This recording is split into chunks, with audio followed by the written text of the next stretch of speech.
the sound of hooves on frozen ground, the creak of cold leather, the low murmur of soldiers who expect a routine mission and nothing more. December 21st, 1866.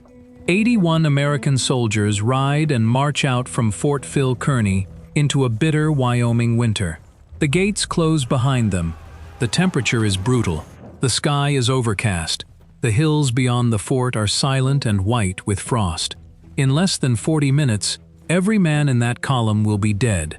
Not captured, not scattered, not routed, dead. None of them would see the inside of that fort again. It will be the worst defeat the United States Army suffers on the Great Plains, until George Armstrong Custer leads his men into catastrophe at the Little Bighorn a full decade later. When the relief force arrives hours later, they find bodies stripped, broken, and scattered across an ice-hard hillside. The scene is so devastating that hardened frontier soldiers double over. Some simply stop walking and stare. Of the entire command, only 6 show bullet wounds. 6. The rest are killed at arm's length. War clubs, lances, knives. This is not a firefight. This is a slaughter conducted close enough to see the eyes of the man killing you. The United States Army will bury the truth almost as fast as it buries the dead. They will blame one reckless captain. They will ignore the broken treaties, the impossible mission, and the months of warnings that went unheard. The Lakota, the Cheyenne, and the Arapaho will call this battle something different. They will call it a prophecy fulfilled. Because before a single shot was fired, a medicine man told the assembled warriors exactly how many soldiers would die that day. He said 100. He was off by 1. And the captain who led the entire column out of the fort had made a boast that would become his epitaph. With 80 men, he said, I could ride through the entire Sioux nation. He got exactly 80 men under his command. He did not ride through anything. To understand how a full command walked into an inescapable trap 3 miles from their own fort, we need to go back to a trail, a treaty, and a war that never should have started. Picture the last great hunting ground of the Lakota Sioux, a vast sweep of grassland and river valleys stretching across present-day northern Wyoming and southern Montana. Cradled between mountain ranges, thick with buffalo herds that had sustained the Lakota for generations. This land had been guaranteed to them by the Treaty of Fort Laramie in 1851. For over a decade, it was theirs, unceded, unchallenged, recognized by the United States government itself as Lakota territory. Then came gold. In 1863, a man named John Bozeman blazed a trail through the heart of this territory, connecting the Oregon Trail to the gold fields of Montana. The Bozeman Trail cut directly through Lakota hunting grounds, like a knife drawn across a map someone else had already signed. Settlers and miners and wagon trains began rolling through without permission, without treaty negotiation, without any regard for the people who lived there and had been promised they could keep living there. By 1866, the Army decided to formalize the occupation. They would build a chain of forts along the trail. The largest and most exposed of these would be Fort Phil Kearney, constructed in the summer of 1866 in the shadow of the Bighorn Mountains, the most vulnerable military installation on the entire frontier. Red Cloud was a war leader of the Oglala Lakota, and he came to the 1866 treaty negotiations at Fort Laramie, willing to listen. But when he saw Army troops already marching north to build forts on the very land being negotiated at the table in front of him, he stood up, denounced the entire proceeding as a fraud, and walked out. He did not deliver a formal declaration of war. He did something more effective. He organized the most successful guerrilla campaign the United States Army had ever faced on the Great Plains. A coalition of Lakota, Cheyenne, and Arapaho warriors united by a shared enemy, and for the Cheyenne in particular, by the burning memory of the Sand Creek Massacre of 1864. Red Cloud would become the only native leader in the Plains Wars who fought the United States to a standstill and forced the government to abandon its forts and sign a treaty on his terms. But that victory was still 2 years away. In the autumn of 1866, the war was just beginning. The man responsible for holding Fort Phil Kearney was Colonel Henry Carrington. And here is the one thing you need to know about Carrington. He was an engineer and an administrator, not a combat officer. He had spent the entire Civil War organizing recruits in Indiana, never once commanding troops under fire. Now he was tasked with defending the most vulnerable fort on the frontier against an enemy he could not see. Carrington was cautious. He focused on construction, stockade walls, defensive positions. His junior officers, many of them Civil War veterans who had charged through cannon smoke at Shiloh and Antietam, viewed his caution as cowardice. The tension inside the fort was almost as dangerous as the threat outside it. Veterans who had survived Antietam and Gettysburg could not understand why they were crouching behind walls while a force they considered inferior harassed them daily. They had fought the Confederacy, the greatest military power the continent had produced, and won. What were a few hundred warriors with bows and lances compared to Pickett's charge? That was the thinking, and it was catastrophically wrong. The warriors outside those walls were not an inferior force. They were a sophisticated military coalition fighting on home ground with superior knowledge of terrain, weather, and timing. But the junior officers could not see it, and the one man who could, Colonel Carrington, was the one man they refused to follow. By autumn, the fort was under constant siege. Warriors attacked woodcutting parties, picked off sentries, ran off livestock. The daily wood train required a full military escort every time it left the gates. The soldiers at Fort Phil Kearney were not conquering territory. They were trying not to starve behind their own walls. And one officer in particular was about to force the issue. He had boasted about what 80 men could do. He was about to find out.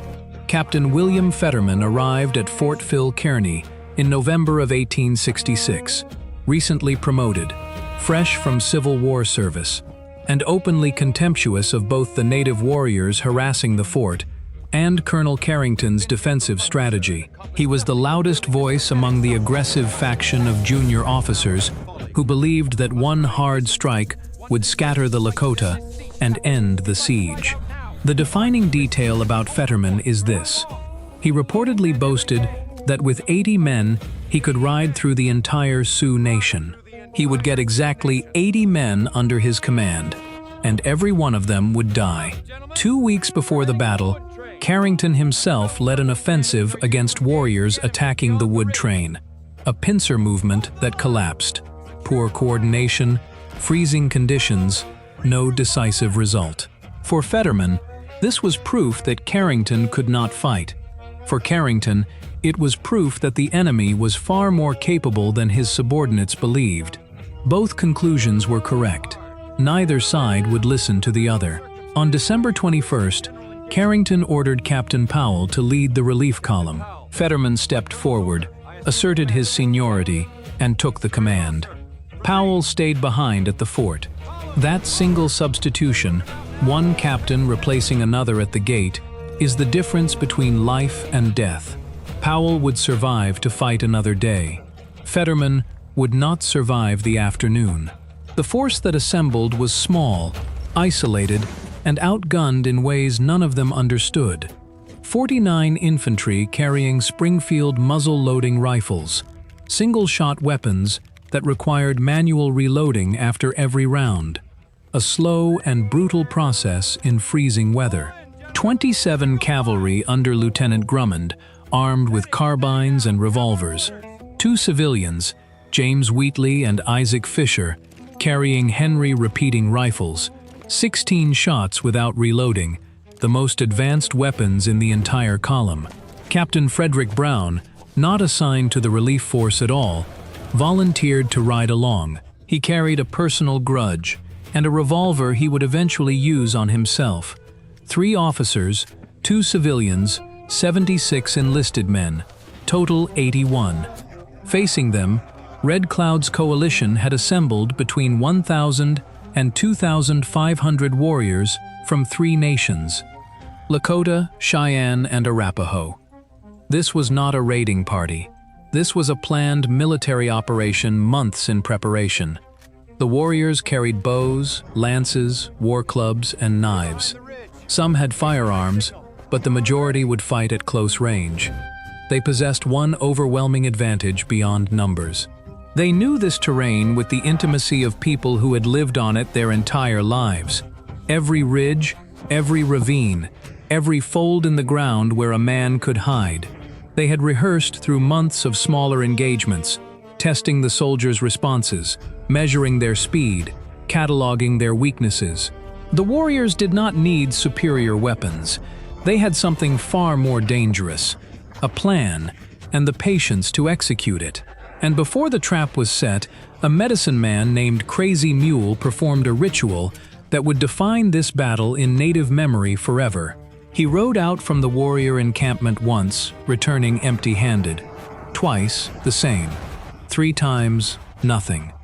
On his 4th ride, he returned holding something invisible in his clenched fists and declared it to the assembled warriors.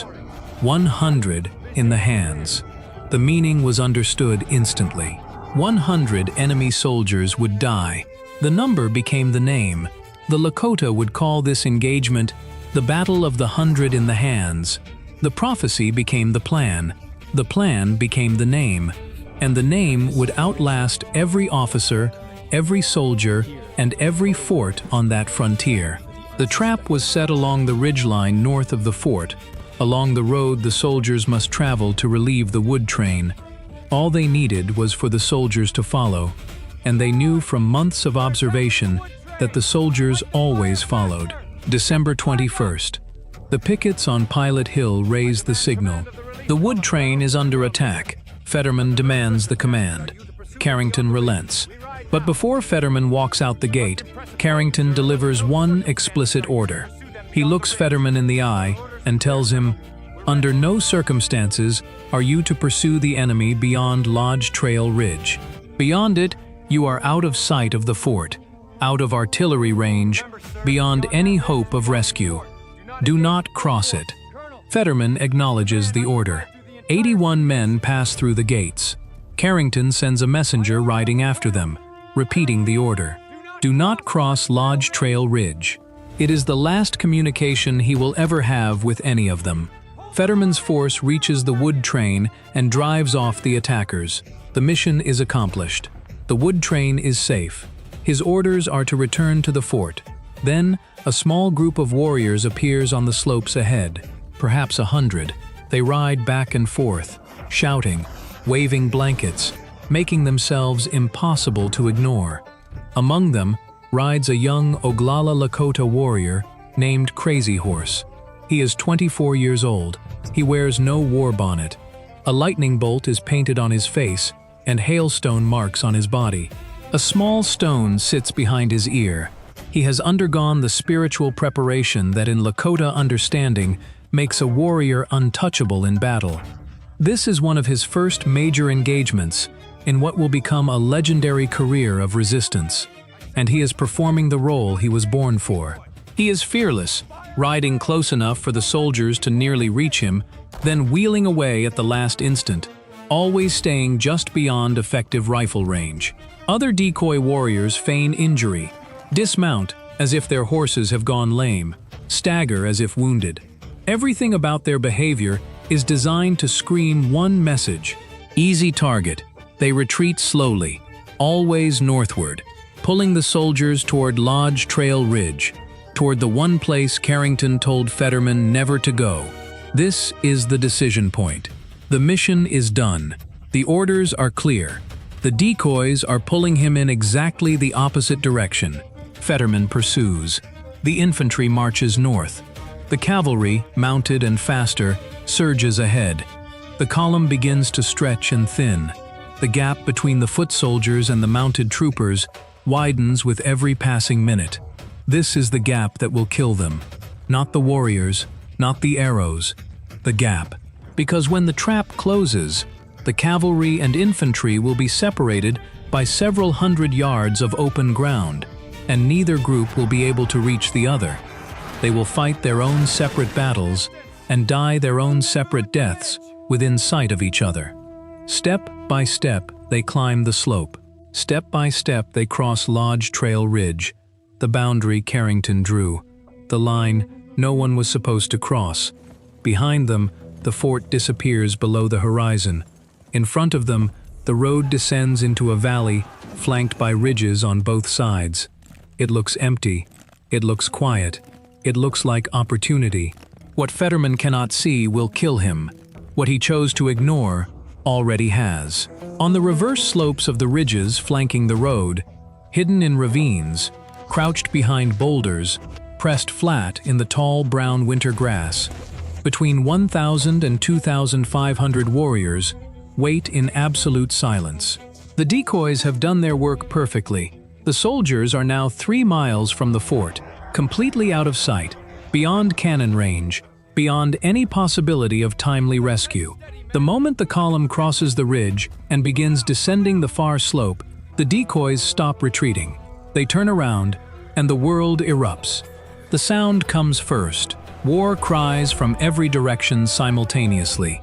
East slope, west slope, behind, ahead. The hillsides that appeared empty 1 heartbeat ago are suddenly alive, with warriors pouring out of concealment in disciplined waves. The eastern slope fills first, cutting off any retreat back over the ridge.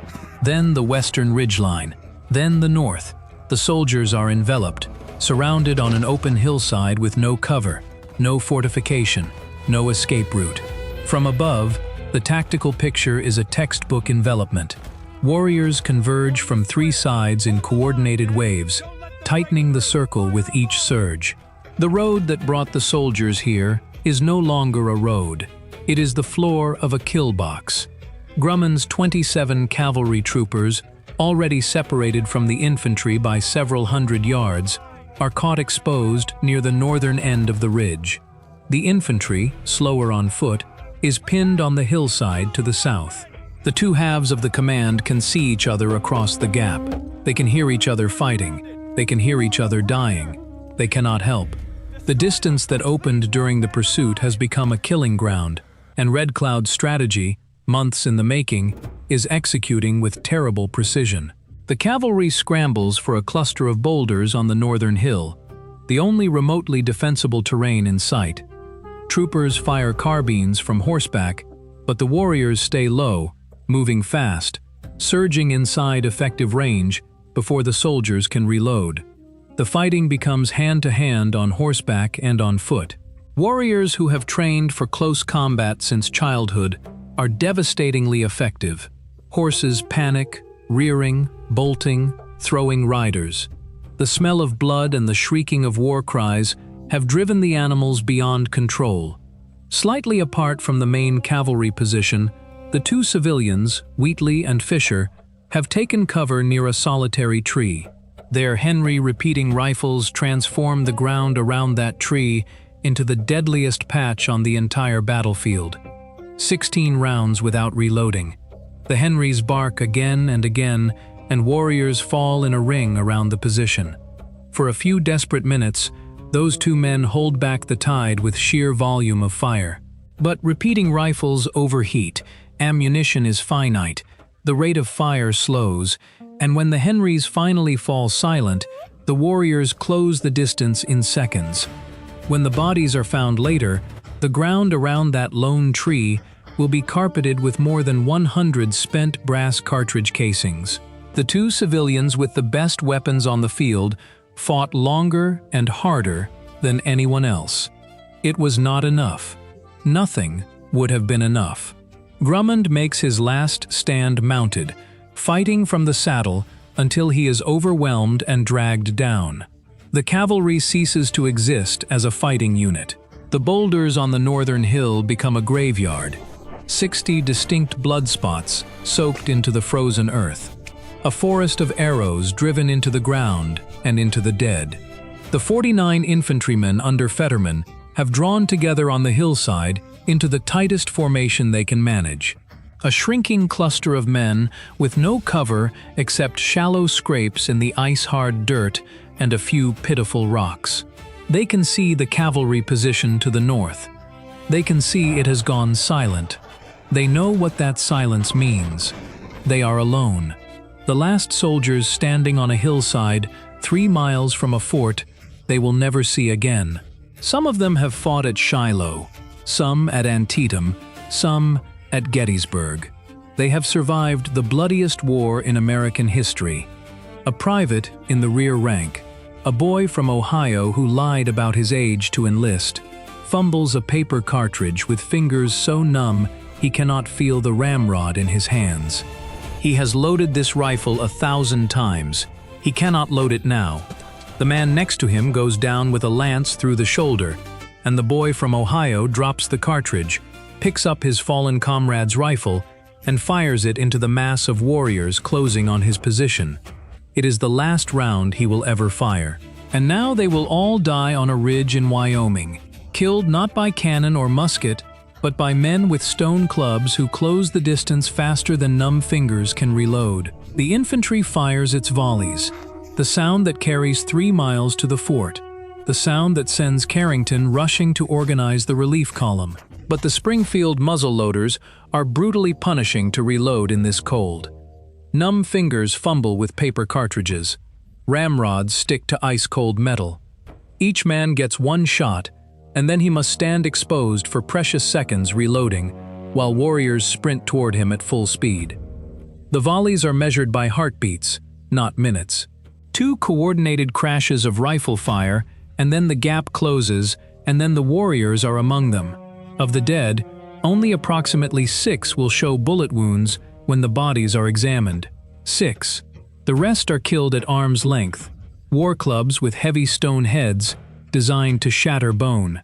Lances driven home at close range. Knives in the desperate tangle of bodies. This is not a firefight.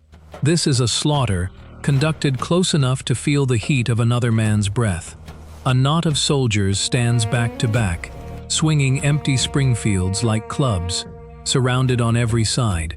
The circle tightens. Men fall. The ring shrinks. One by one they go down, and the circle collapses inward until there is no circle left, just bodies in the cold grass. The infantry dead will later be found clustered within 40 feet of each other. They died together in a space no larger than a modest room, fighting with whatever they had left. In the final moments, 2 men are still standing. Captain Fetterman is alive. Captain Brown, the officer who volunteered, who was not supposed to be here, is beside him. Around them, every other man in the command is dead or dying. A Lakota chief named American Horse closes on Fetterman in the chaos. Blade against blade, close combat at arm's reach. The wounds found on Fetterman's body tell the story. Deep slashing cuts across the chest and throat, delivered face to face by a warrior who fought him at arm's length and prevailed. Fetterman falls in the winter grass. Beside him, Brown makes a different choice. Whether from despair or defiance, or the cold certainty of what awaits the dead on this field, he places his revolver beneath his chin and fires.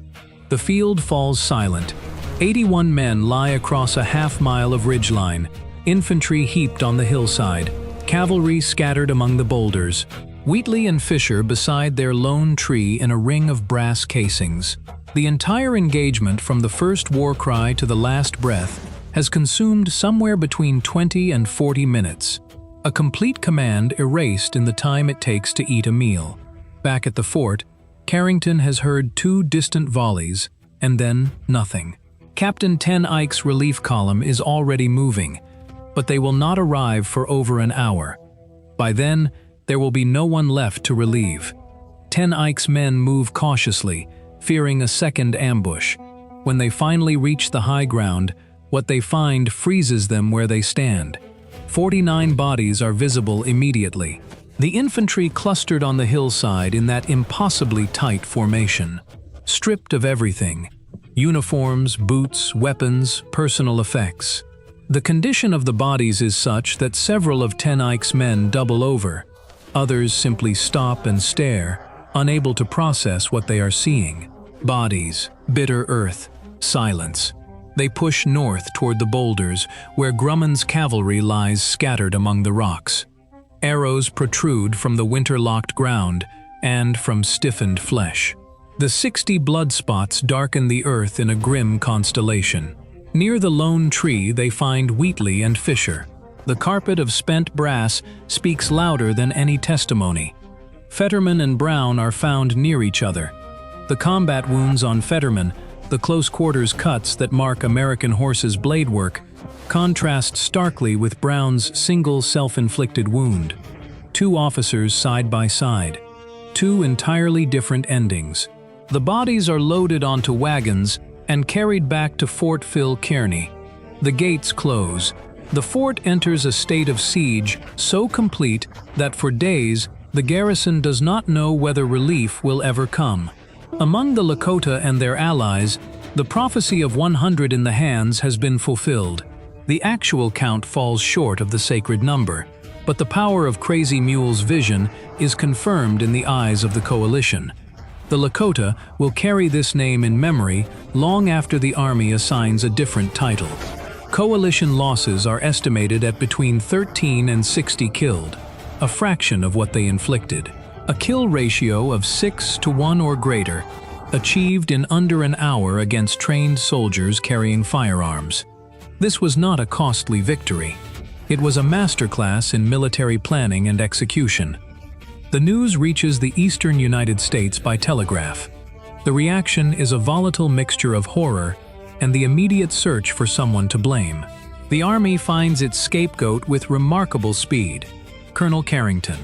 Despite the fact that he issued a direct order not to cross Lodge Trail Ridge, despite months of written requests for reinforcements that went unanswered, despite every warning he gave about the strength of the native coalition, despite the fact that Fetterman, not Carrington, had made the decision to cross the ridge. Carrington is relieved of command. His career is destroyed. He is reassigned to obscurity. The Army needed someone to blame, and the man who had been right about everything was the easiest target. He warned them, he begged them, and they blamed him anyway. Years later, military inquiries would quietly exonerate him. He spent the rest of his life defending his record. The men who died on that ridge never got that chance. But the consequences reached far beyond one officer's destroyed reputation. The Fetterman fight, combined with relentless native resistance throughout 1867, broke the government's will to hold the Bozeman Trail. In 1868, the Second Treaty of Fort Laramie was signed. Its terms were remarkable. The United States agreed to abandon all 3 forts along the trail. The Powder River country was formally recognized as unceded Lakota territory. The trail itself was closed. The only Indian war the United States definitively lost on the plains ended not with a battlefield surrender, but with the government packing up and walking away. Red Cloud watched the forts burn before he signed. He made certain of it. He would not put his name to paper until he saw smoke rising from the stockade walls that had been built on his people's land without their consent. Think about what that means. A native leader dictating terms to the United States government, refusing to sign until physical proof of withdrawal rose in columns of smoke against the Wyoming sky. Every log in those stockade walls had been cut from Lakota land by Lakota timber. Every nail had been driven into soil the Treaty of 1851 had promised would remain Lakota forever. And now those walls were burning, and the man who had organized the war that forced their abandonment stood watching, making certain, before he agreed to stop fighting. Only then, with the ashes still warm, did he agree to peace. But the victory carried an expiration date that no treaty could extend. Within 8 years, gold was discovered in the Black Hills, sacred Lakota land protected by the very treaty Red Cloud had won. The United States government violated the 1868 agreement just as casually as it had violated the 1851 agreement before it. The cycle repeated. And in 1876, at a river called the Little Bighorn, another overconfident cavalry commander would lead his men into another devastating ambush against a coalition of the same nations. The same mistakes, the same arrogance, the same outcome. Two overconfident commanders, a decade apart, leading their men into traps designed by warriors they had been trained to despise and had never learned to respect. The Fetterman fight was not an isolated disaster. It was a dress rehearsal for Little Bighorn, and the lessons it taught were lessons the Army refused to learn. 81 men in 1866, 210 men in 1876. The numbers changed. The pattern did not. Modern historians have complicated the clean narrative of Fetterman's recklessness. The pressure on him from his fellow officers was enormous. The entire aggressive faction expected bold action and viewed anything less as disgrace. Carrington's authority had been undermined by his own subordinates for months. The Army's institutional culture demanded offensive action as a matter of professional identity and treated caution as a character flaw. Fetterman may have been reckless, but he was also manufactured by an institution that rewarded aggression and then punished the men it consumed. The battlefield itself, now a quiet stretch of Wyoming grassland marked by a stone monument where the infantry fell, continues to yield evidence. Archaeological surveys have confirmed the tight clustering of the infantry dead, mapped the distribution of cartridge casings, and documented the physical evidence near the boulders. Every artifact reinforces the same conclusion. The ambush was devastating in its speed, total in its execution, and planned with a sophistication the United States Army of 1866 was entirely unprepared to counter. The warriors who planned it were not savages, they were strategists. The coalition that executed it was not a mob, it was an army.